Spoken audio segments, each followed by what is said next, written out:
Canada is one of the few countries that actually has a functioning national pension system.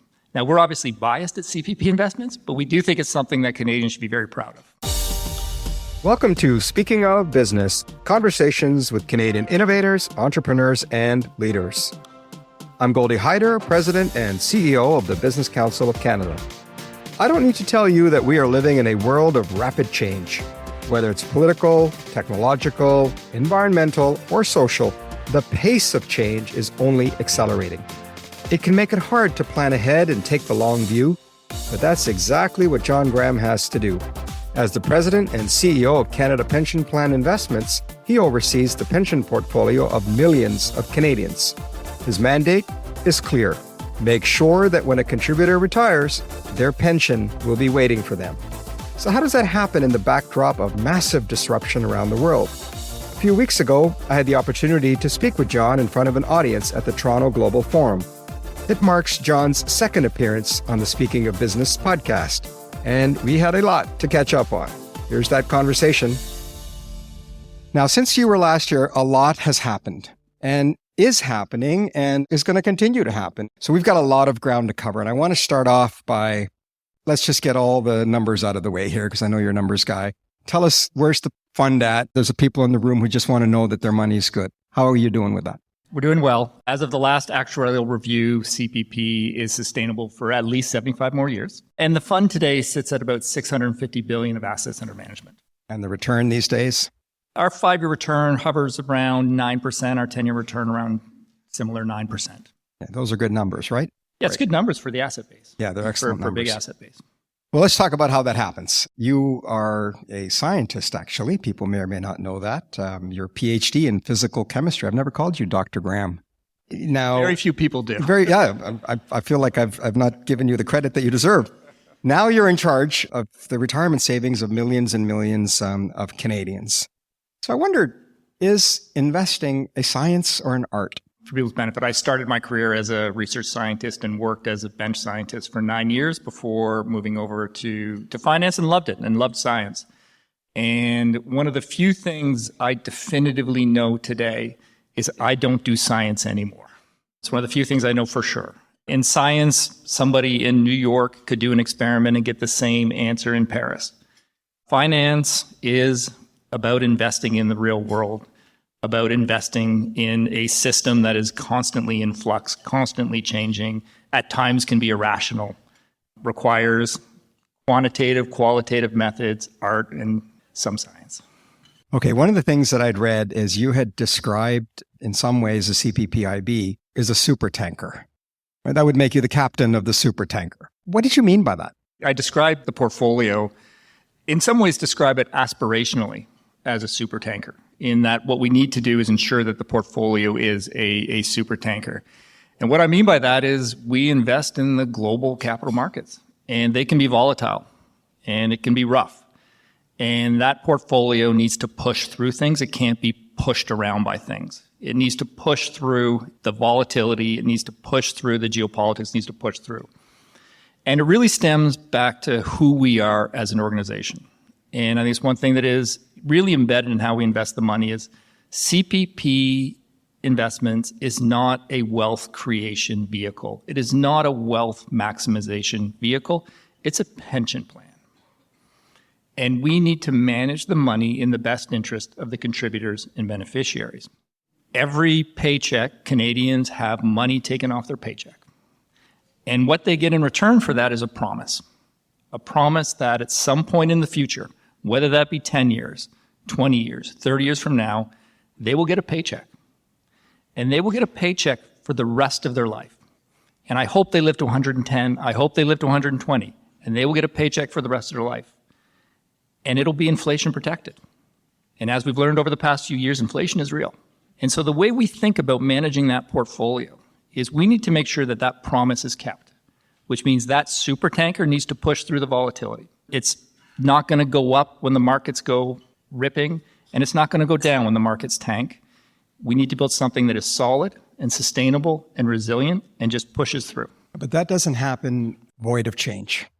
There's a lot of change going on. You just joked about maybe living to 100, and people are going to live to 110 as AI and other things kick in. We still retire early, and public policy impacts some of these things. How do you feel about some of the conversations that have taken place, not just here in Canada? We saw what took place in France. We had a government here who made it 67. This government chose to drop it back to 65. In France, it was like a revolution. They were literally on the streets because they were expected to work a little bit longer. How do you manage that? We have a very specific mandate. It's enshrined in federal legislation, the CPP Act, and it says we need to invest the funds to maximize return without undue risk of loss, taking into account the factors that impact the funding of the plan, and do that in the best interest of contributors and beneficiaries. That's how we manage the plan. And whatever the contribution rate, whatever the benefit rate, as to be clear, we don't manage CPP. That's the stewards. That's the provincial stewards, the federal stewards. They manage the CPP. They set the benefits and they set the contributions. And our job is to execute on that with respect to our mandate. And I mentioned the promise. And I have some colleagues here. I think this is something that we really focus on, is our job is to do everything we can to keep that promise. And many promises in the pension world aren't met around the world. Canada is one of the few countries that actually has a functioning national pension system. Now, we're obviously biased at CPP Investments, but we do think it's something that Canadians should be very proud of. As I said, a lot of that has not happened in a vacuum, or there's a lot of things that have been happening that have made that harder to do. So you've seen in your time, in the time of the pension plan, technologically things have changed, economically things have changed, socially things have changed, politically they're changing even more than perhaps before, geoeconomics, geopolitical risks, and you've got to take the long view, as you've always said. So how are you managing all of this changed, and how is the CPPIB managing in an organized way this radical change environment we find ourselves in? Well, that's what makes the job so interesting, is the amount of change and trying to navigate through it. A few of our fundamental beliefs, right? A few of our fundamental core tenets in how we manage the money. One is focus on the long term and really think about investing for the long term. Build a portfolio that you have conviction is the right portfolio over the time horizon that matters for the organization. And don't get swept up in FOMO. Don't invest in crypto, and don't get swept into things that are the trendy stuff. The trendy stuff of the day. I mean, it is remarkable to me that one of the biggest mistakes investors make is FOMO. Even some of the best investors I've ever met. Everybody knows what FOMO is, right? Fear of missing out. Yeah. Get caught up in the trend of the day. Focus on the long term. Focus on building a portfolio that you have conviction in over the long term. And one of the other areas that we are big believers in, and it does get to what you were talking about with demographics and everything, is diversification. Build a diversified portfolio. Build a portfolio that is diversified across asset classes, across geographies. It's very hard to forecast and predict in the short term, but that diversification will be beneficial in the long run. In that backdrop, has risk tolerance or the way you come at risk changed? With everything that I just mentioned that's going on, there's the old saying is you focus on what you control, and of the things I mentioned, you control very little of that. So how do you manage risk in that backdrop? Well, we do manage risk very well. So we do, and we do have a very, very strong risk management framework in place. But actually, this is also one of my other investing views, is you got to stay invested. Can't time the market. Really hard to time the market. We have a risk tolerance, we have a risk target for the organization, and we maintain that risk. And we hold it through the cycle. And we keep rebalancing the portfolio to that risk level with a belief that it is important to be on risk at a level you're comfortable with through the cycle, and don't try to time the market. Now, if I think through the history of the organization, and we're only 25 years old, and we say 25 even though the legislation is 1997, and when the provinces and the federal government came together, it was 1995 to create CPPIB. But we say it's 1999 because we got our first check in 1999. We got our first check for $12 million. As I said, now we did get other checks. We didn't turn $12 billion into $650 billion. We did get other checks. But in the portfolio today of the $650 billion, $432 billion is investment income. Over 2/3 is investment income. So that machine works of exposing the capital to the capital markets and growing the asset base. Now, we did it through a crawl, walk, run approach. When we first started out, we slowly transitioned from passive to active. We slowly started to build capabilities to where we are today, which is, I think, one of the more sophisticated institutional investors in the world. And again, I think one thing Canadians should be proud of, that CPP Investments is either the number 1 or 2 best performing pension plans in the world.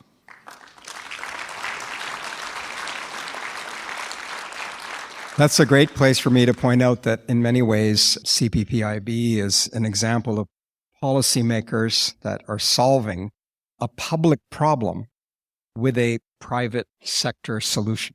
We should think about that more in terms of other ways that we can do that. And so is this the right model because it's working in Canada? What do you hear from other pension plan managers and others in your role to say, boy, we wish we had your system? Or are there things that you've seen in other parts of the world where you go, boy, that would be a great ad for us here? One thing with CPP Investments, and CPP was created in a crisis. CPP was created in the 1960s when senior poverty was a real issue.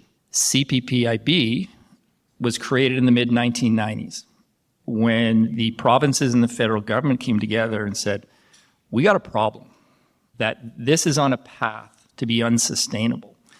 And what I think is remarkable, Goldy, is provinces and the federal government came together in the mid-1990s and said, there's going to be a problem that the CPP will essentially go insolvent in 2016, 21 years from now. But we know we got to fix it today. We can't wait till 2015 to fix it. We got to fix it today. And they made some difficult choices, made some painful choices. Increase the contribution rate, decrease the benefits, and then create CPP Investments, a third-party, arm's-length institution to manage the surplus funds of the CPP, and then enshrine that in federal legislation. So the elephant in the room that I'm sure people are saying, when's he going to get to the good stuff? Is this... This is all good stuff. Is this all good? Well, look, there's been this conversation that's been taking place in the public discourse where some have said that, the Canadian pension plan effectively should give a hometown discount and do more in Canada than it's currently doing. How do you respond to that? So I'll share perspective, and I'll take a glass half full on this. Canada is our second biggest market in the portfolio. It's an important market for us. One we'll continue to invest in. Our largest asset in the portfolio is here in Ontario, and we think it will continue to be a really important market to invest in. And in this debate, we have been very engaged, and we've been engaged with all levels of stakeholders across the country. And our focus is on how do you make Canada more investable? How do you actually make Canada more investable? The world has a lot of capital. Whether it be the Singaporeans, the Australians, the Middle Eastern funds, there's a lot of capital. And capital is actually pretty mercenary. It's like water rolling down the hill. It'll find the path of least resistance. If there's good opportunities, capital will come. And it's about setting the table for the capital. And so we are actively engaged, and we are, I think, very constructively contributing to this debate and discussion on how do we make Canada more investable, which is in everybody's best interest. But I would take the opportunity, Goldy, to also just share that I mentioned with the CPPIB Act. When CPPIB was created, we were created with a sole fiduciary mandate to invest the funds in the best interest of the contributors and beneficiaries, and to maximize return without an undue risk of loss, taking into account the factors that impact the plan. That's the mandate in federal legislation, and that's the mandate I have to follow as the CEO of CPP Investments. I'm curious, have you heard from pensioners to say, don't you dare give anybody a hometown discount, I want the best ROI? Two things that are very emotional: pensions and healthcare. Pensions are very emotional. And so have you heard from them? I hear from a lot of people. Well, look, no, you have, in all seriousness, you have that fiduciary duty that you've just laid out, which means you look to invest in countries whose economies are growing. Isn't it incumbent for Canadians to create the conditions where you feel confident investing other people's money in an economy that's growing? Yeah, and I said, Canada is our second biggest market. In the portfolio, it's our second biggest market. And we do see lots of great opportunities domestically. But there's always opportunities as an investor to make it more attractive to capital. So do you feel like you have the space that you need then to navigate through this issue? Do I feel I have the space? Like, do you have the space? I mean, this is still, at the end of the day, an entity that was created by government. It may be arm's length, yes, but we've seen how far that can go sometimes. Do you have the space to do what you need to do and make the right decisions for the people whose money you're managing? CPP Investments, it's a provincial federal construct, right? And the stewards of the CPP are the provincial and the federal finance ministers. And the stewards of the CPP have always protected and acted in the best interest of CPP and CPP Investments. And there's a difference between what's in the media and how the stewards protect the organization. There's a perfect storm brewing here when it comes to demographics. In terms of aging, we have a very low birth rate. We're down to 1.3 children per family. That's amongst the lowest it's been. Is there enough money to sustain this plan, or is there people coming along that are going to pay to make sure that I get a pension when I'm ready? It's sustainable for 75 more years. And one of the other concepts that is really embedded into the CPP is this concept of intergenerational fairness. This is especially going forward. You can't have one generation paying for another. You got to pay your way. And one thing with the CPP that's also just important is it's a pension plan. It's not OAS. It's a pension plan.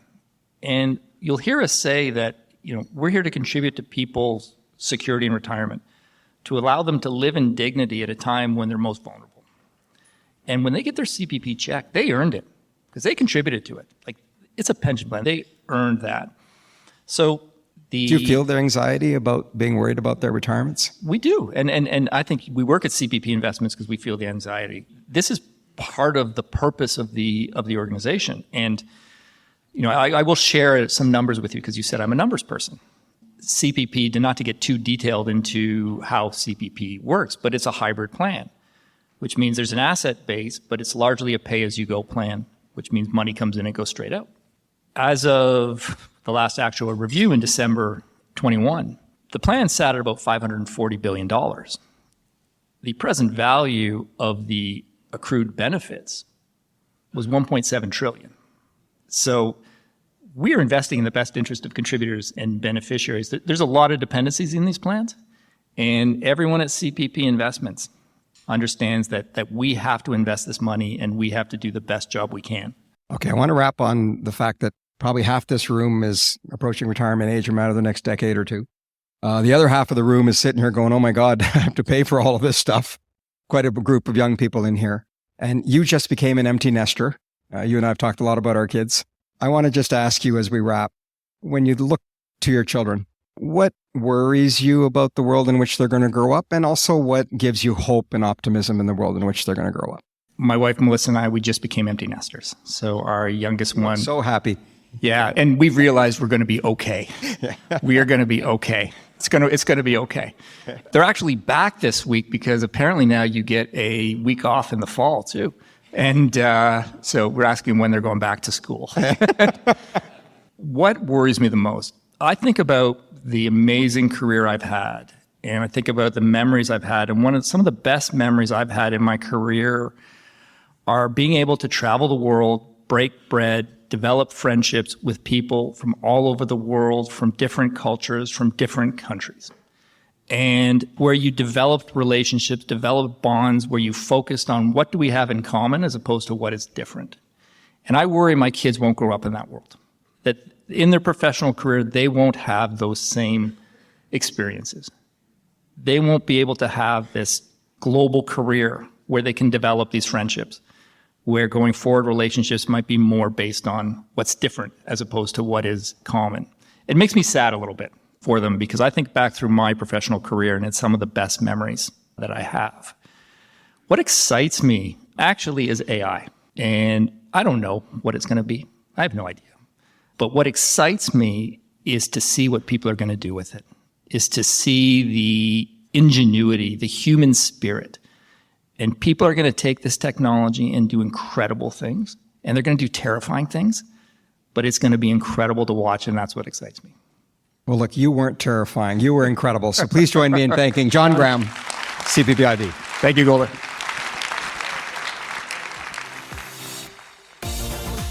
John Graham is the president and CEO of CPP Investments. We recorded that conversation in mid-October in front of an audience at the Toronto Global Forum. If you're a newcomer to the podcast, welcome. I hope you will subscribe, and please take the time to give us a review. Search for Speaking of Business wherever you get your podcasts, or just go to our website at thebusinesscouncil.ca/podcast. And yes, it's thebusinesscouncil.ca. While you're there, you can check out photos from our recordings and listen to some of our other conversations. Until next time, I'm Goldy Hyder. Thanks for joining us.